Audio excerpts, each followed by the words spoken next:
মাটি লাশ গ্রহণ করলো না। লাশটা ইহুদিদের লিডাররা সিদ্ধান্ত নিয়ে লাশ নর্দমায় ফেলে দিল। কুকুর শেলের খাবার হলো। যারা এই দুনিয়াতে কিয়ামত পর্যন্ত আল উলামা ওয়ারাসাতুল আম্বিয়া, রাসূলের উত্তরসূরির সাথে যারা গাদ্দারি করবে, বেঈমানি করবে, ইতিপূর্বে স্বাধীনতার যুদ্ধের পর এ পর্যন্ত কোন সরকার আলেমদের উপরে এত অত্যাচার জুলুম চালায় নাই।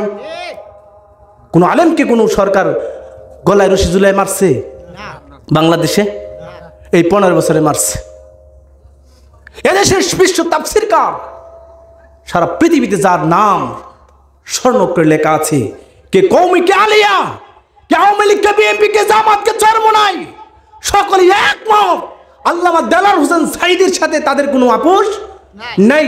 তারা একমত উনি একদম তাফসীর কোরআনের দায়ী। তাকে কেন 13টি বছর জেলখানায় রেখে মৃত্যুবরণ করতে হলো? তার কি অপরাধ?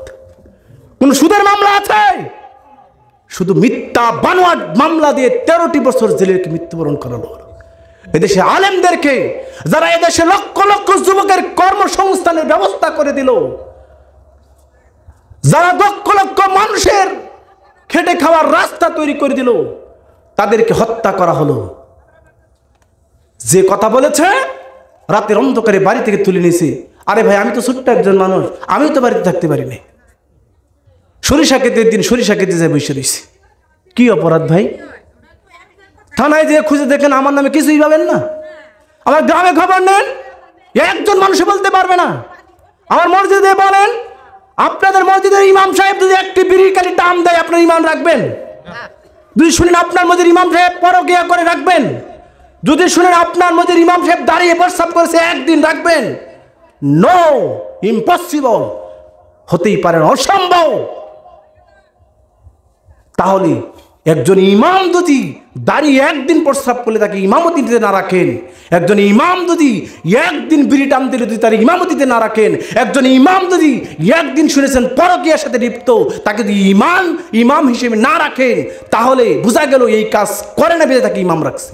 একজন ইমাম যদি ছোট্ট একজন গ্রামের মসজিদের ইমামের যদি এই যোগ্যতা হয়, তাহলে যারা পার্লামেন্টে যে কোরআনের কথা বলে তাদের যোগ্যতা কি এত নিচু হয়ে গেল? মানুষ নেই, কিন্তু আফসোস, আফসোস। আল্লাহ তাআলা বলবেন, লাইতা শাবাবা ইয়াউদু, লাইতা শাবাবা ইয়াউদু, লাইতা শাবাবা ইয়াউদু। হে আল্লাহ, আমার যৌবনটা যদি আবার ফিরে আসতো। যৌবন হারিয়ে গেলে যৌবন আর কোনোদিন ফিরে পাওয়া যায় না। প্রিয় ভাইরা, অনেক কথা বললাম। আল্লাহ রাসূল সাল্লাল্লাহু আলাইহি সাল্লাম বলছেন, ওয়া শাবুন নিশা ফি ইবাদাতিল্লাহি তাআলা, যৌবনকালে আল্লাহ ইবাদত কবুল করেন। আপনার ছেলের বয়স 12 বছর, আপনার ছেলের বয়স 15 বছর, আপনি হাজী সাহেব, আপনি ইমামদার, আপনার স্ত্রী নামাজি,